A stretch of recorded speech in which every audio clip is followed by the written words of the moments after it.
Carolyn saying, times, they are a-changing. Tonight I will report that schools, they are a-changing and have been changing for years to meet each new performance standard that is expected of them. Good evening and welcome to the March edition of Curriculum Connection. I'm Medford's Curriculum Director, Laura Lundy. Although the media tends to report that schools are in crisis, according to researcher Clayton Christensen, schools have actually been improving. Perhaps one reason that schools are looked upon as failing is because, according to Christensen, society has moved the goalposts on schools and imposed upon them new measures of performance. Medford, like other school districts, has continued to work to meet each new measure.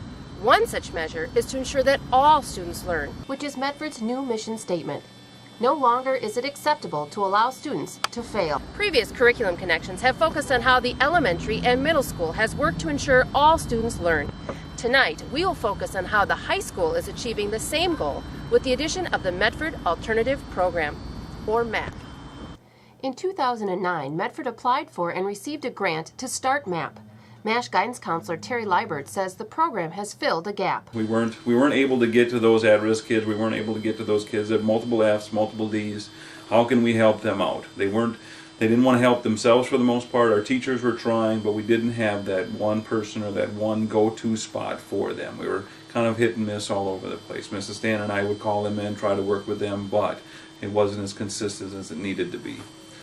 Former first grade teacher turned high school at-risk teacher Gina Lang explains her role in MAP.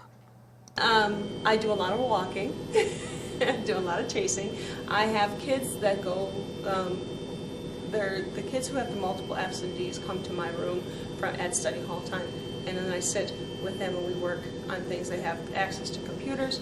I also have kids during certain periods of the day that come in for Aventa, which is the computer program that they work on as a credit recovery program. We've seen lots of success with that. Kids who are failing in the classroom are actually getting B's and C's through Aventa, and they are finishing their Aventa very earlier than what was projected for them.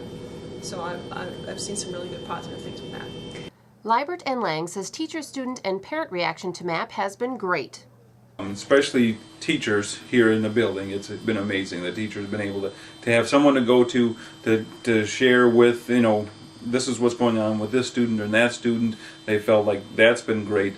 Parents, whenever I have a phone call, it's fielding multiple phone calls, especially at the beginning of the year, because they knew the program was there, they wanted their son or daughter in it, and what can we do to get my son or daughter some help? I think I've become a good model for some of these kids. I've had lots of positive parent feedback. Thank God you're there. Thank God somebody else is doing this. Another important facet of the MAP program is its credit recovery opportunity using Aventa. In the past, students who failed a semester course would be rescheduled into the same class to take it again. With the MAP program, students have the option of taking the class online. History. Okay. And what do you think of it so far? It's better than actually being in a class. Why is that? Because you work at your own pace and you don't have a teacher ragging on you because you have to take a test or something. Okay. And how far are you into it? I'm about halfway into it. And how long has it taken you? It hasn't taken that long actually. It's shorter than because you can go at your own pace, you can go faster than on actual classes. Researchers have argued that tinkering around the edges of the traditional high school will make little difference in outcomes for students. A dropout prevention class here, a mentor there, a new math curriculum. They argue that none of these piecemeal solutions will have an appreciable impact on the large number of students who are vulnerable to difficulty during the 9th grade. Medford Senior High School has not tinkered around the edges, but rather mounted a multi-year implementation of many different support systems to help students be successful.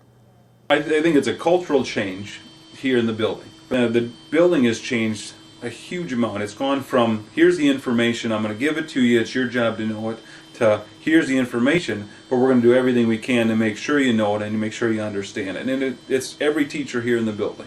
It starts with study halls 3 years ago, with teachers having more of a focus to making sure students are working on and doing the things they need to do to kind of follow grading. And even just the study hall culture has changed quite a bit through the years. I mean, we've had bigger study halls, now they're smaller in classroom study halls, teachers know the kids that much more. Let's work on this. Okay, maybe I can't help you because I'm an art teacher and you need to work on math, but that's where we developed the math lab a couple of years ago. So now people are able to go up to the math lab, and the math teachers and science teachers are working with those people to make sure they understand and make sure they know it. So it's the Freshman Academy has been a nice kind of bring it together, a nice transition from the middle school to the high school.